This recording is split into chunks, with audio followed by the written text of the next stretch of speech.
अपने आप से सवाल करता है कि जो वो कर रहा है क्या वो सही है, क्या उसे वो करते रहना चाहिए। ऐसे ही दौर से वल्लभ भाई भी गुजर रहे थे। उन्हें लगने लगा था कि वकालत का काम करना ठीक नहीं है। ऐसी ही एक शाम वो अपने कमरे में बैठे थे। जो मैं कर रहा हूँ क्या वो ठीक है? एक अपराधी को निरपराध साबित करना और निरपराध को अपराधी साबित करना, क्या यही न्याय है? कभी कभी लगता है ये झूठ को सच साबित करने का दलदल है जिसमें पैसे के लालच में मैं धंसा चला जा रहा हूँ। पैसे का लालच? क्या तुम्हें अपने परिवार को भूखे मरते देखना है? क्या उनका पालन पोषण तुम्हारा धर्म नहीं है? पर न्याय के बाजार में झूठ को सच बनाकर बेचना अधर्म नहीं है क्या? सारी दुनिया में यही हो रहा है। दुनिया से मुझे क्या, मेरी आत्मा मुझे धिक्कारती है। और जब परिवार भूखा मरेगा तब तुम्हारी आत्मा प्रसन्न होगी। ये एक भ्रम है। सच को भ्रम कहकर खुद को कब तक धोखा दोगे वल्लभ? दरवाजे पर एक आवाज हुई। क्या मैं अंदर आ सकता हूँ? हाँ, आइए आइए। किसी के आ जाने से वल्लभ के मन की रस्साकशी रुकी जरूर थी, पर थमी नहीं थी। उधर करमसद में झवेरबा की तबीयत कुछ ठीक नहीं रह रही थी। ऐसी ही एक सुबह वल्लभ भाई को सूचना मिली कि झवेरबा की तबीयत कुछ ज्यादा खराब हो गई है। उन्हें तुरंत अस्पताल में एडमिट कराना जरूरी था। देखो, बंबई का ये अस्पताल बहुत अच्छा है। तुम वहाँ जल्दी ठीक हो जाओगी। तुम भी मेरे साथ रहोगे? सब तुम्हारे साथ रहेंगे। और तुम? मैं आता जाता रहूंगा। काम भी तो करना है ना। एक आंसू झवेरबा की आंख से ढलक के तकिए में समा गया। उधर झवेरबा बंबई के अस्पताल में गिरती हुई सेहत संभाल रही थी। इधर वल्लभ अपने काम में पहले से ज्यादा मेहनत कर रहे थे, पर फिर भी उनका मन नहीं लगता था। वो जानते थे झवेरबा का कैंसर उनकी जान के साथ ही जाएगा। 1909 की एक सुबह वल्लभ भाई अपने समय से अदालत पहुंच गए थे। आज के मुकदमे में ये तय होना था कि वल्लभ के क्लाइंट को फांसी की सजा दी जाए कि नहीं। Stop the proceedings. कोर्ट की कार्यवाही शुरू हुई और वल्लभ भाई की असरदार दलीलों से मुकदमे की दिशा बदलने लगी। इसी बीच एक अर्दली ने आकर वल्लभ भाई को एक तार पकड़ाया। वल्लभ ने तार को पढ़कर जेब में रख लिया और अपनी जिरह जारी रखी।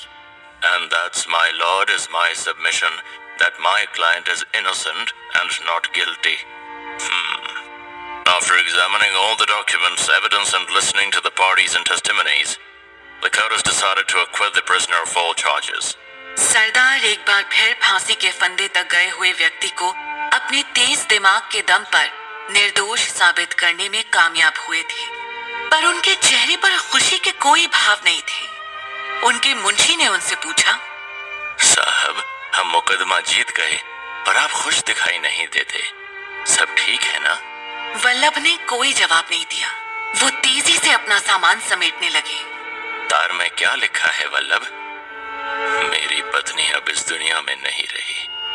हे भगवान, तो फिर आपने अदालत से केस को मुलतवी करने के लिए इजाजत क्यों नहीं मांगी? अगर आज मैं जिरह पूरी नहीं करता तो आज फांसी पक्की थी।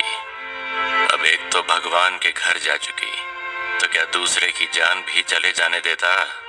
मुंशी जी वल्लभ को देखते रहे। दो छोटे बच्चों की जिम्मेदारी और आंखों में बैरिस्टर बनने का सपना, वल्लभ इन दोनों के बीच झूल रहे थे। इसी बीच विट्ठल इंग्लैंड से वापस आकर बंबई में वकालत शुरू कर चुके थे। वल्लभ ने अपनी चिंता उनसे साझा की। वल्लभ, तुम्हें इस बात की चिंता की कोई आवश्यकता नहीं होनी चाहिए कि मणि और दहिया की परवरिश कैसे होगी। तुम इन दोनों को मेरे पास बंबई छोड़ दो और इंग्लैंड जाकर बैरिस्टर की पढ़ाई करो। पर आप पर बोझ पड़ेगा और फिर हमारे काम के बीच समय का अभाव तो रहता ही है।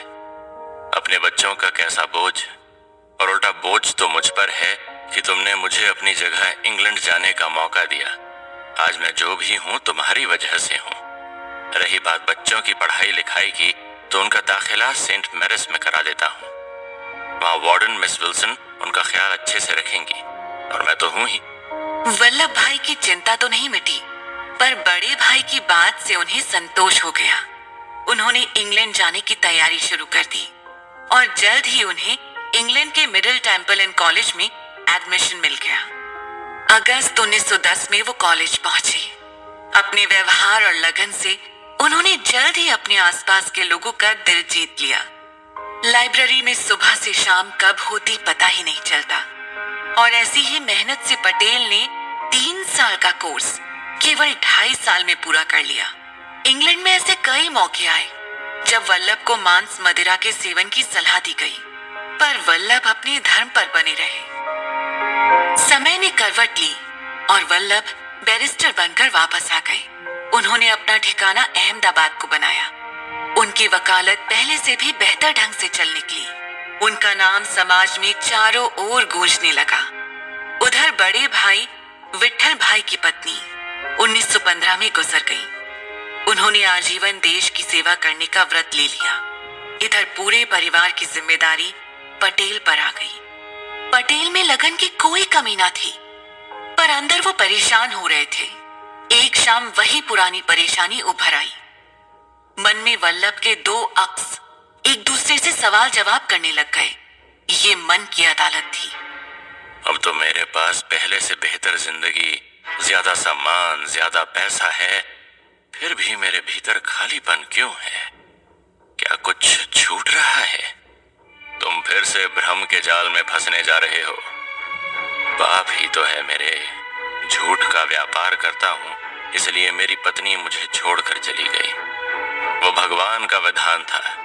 तुमने अपनी ओर से कोई कसर बाकी नहीं रखी और तुमने कुछ गलत नहीं किया। जो इतने बेगुनाहों को सजा दिला दी और कई गुनहगारों को बचा लिया, क्या वो पाप नहीं था? उसी का फल भोग रहे हो कि सब कुछ होते हुए भी कुछ नहीं है। वकालत तो मेरा काम है, मेरा पेशा है।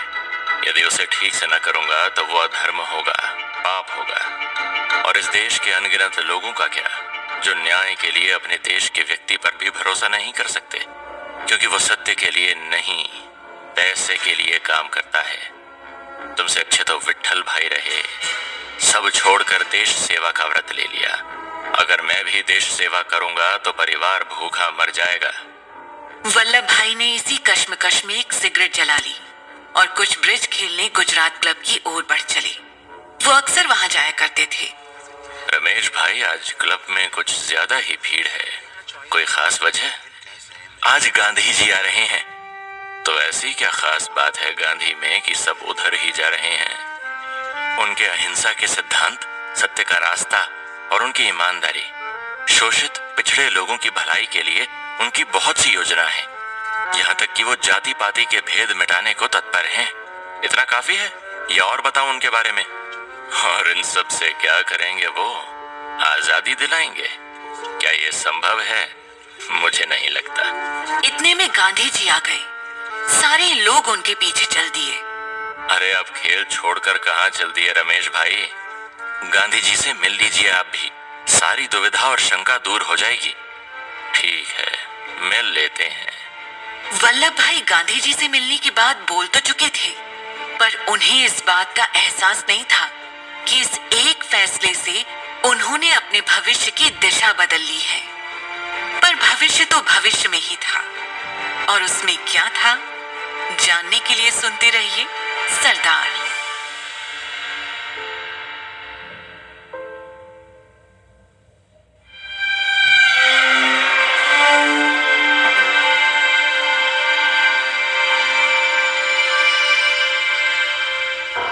साल 1915 की उस शाम वल्लभ भाई पटेल ने गांधी जी के साबरमती आश्रम जाने का निर्णय लिया।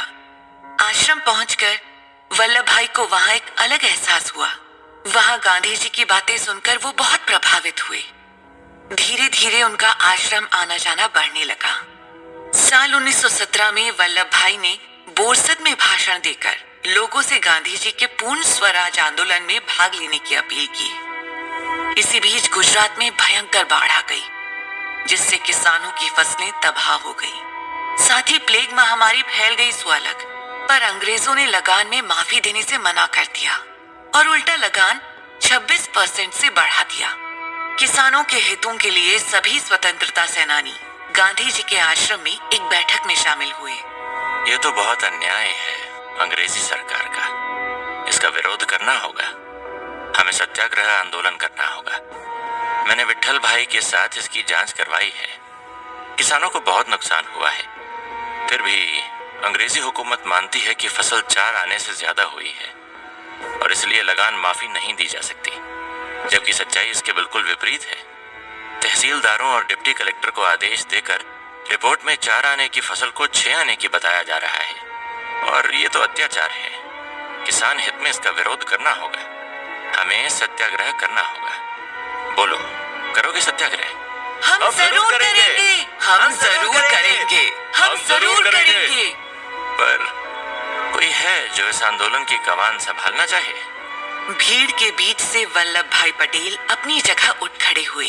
अगर आप आज्ञा दें तो यहाँ मौजूद साथियों की मदद से मैं इस आंदोलन की रूपरेखा बनाने में और इसे आगे बढ़ने में मदद करना चाहूंगा। गांधी जी ने ऊपर से नीचे तक उनको ठीक से देखा और बोले, वकील हो, काम धंधा चौपट हो जाएगा।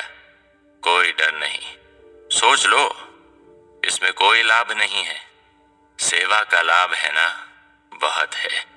वल्लभ भाई ने खेड़ा सत्याग्रह की कमान संभाल ली और अपने साथियों के साथ नडियाड के अनाथ आश्रम को अपना मुख्यालय बनाया।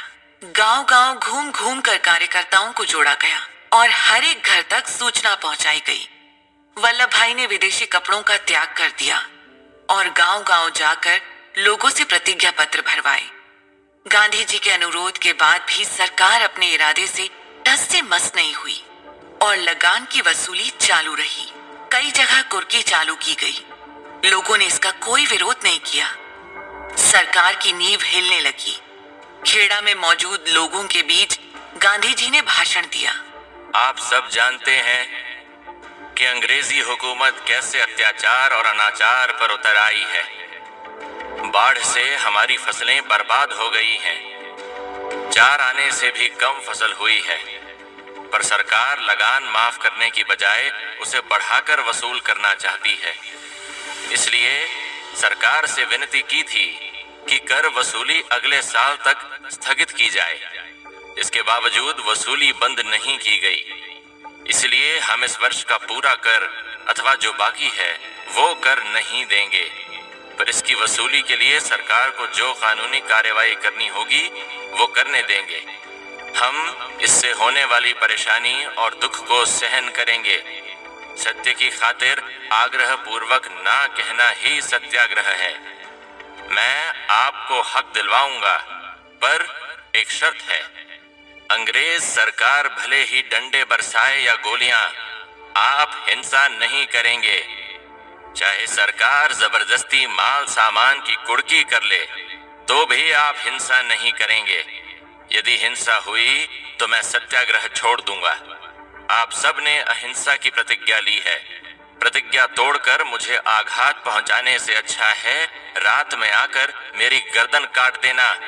ऐसे लोगों को माफ करने के लिए मैं ईश्वर से प्रार्थना करूंगा, पर प्रतिज्ञा तोड़कर आघात पहुंचाने वाले के लिए माफी नहीं मांग सकता। गांव-गांव इस आंदोलन की चिंगारी फैल गई। आंदोलन बड़ा होता जा रहा था, लेकिन सरकार अभी भी झुकी नहीं थी। इधर किसानों के इस आंदोलन में सरदार मुख्य चेहरा बनकर उभरने लगे थे। उनकी तेज बुद्धि ने आंदोलन को नई धार दे दी थी। जो भी जमीन या संपत्ति अंग्रेजी हुकूमत ने लगान न जमा करने के कारण कब्जे में ली थी, उस जमीन की नीलामी में उसे लेने के लिए कोई आगे नहीं आ रहा था। अगर कोई गलती से ऐसी जमीन नीलामी में ले भी रहा था तो उसका सामाजिक बहिष्कार हो रहा था। इस सब के पीछे वल्लभ भाई पटेल का ही दिमाग था। समय ने करवट ली और अंग्रेजी हुकूमत ने सत्याग्रहियों की मुख्य शर्तें मान ली, जिसमें कब्जे में ली गई संपत्ति लौटाना, आने वाले साल तक का लगान माफ करना और लगान की रेट वापस कम करना शामिल था। किसानों में खुशी की लहर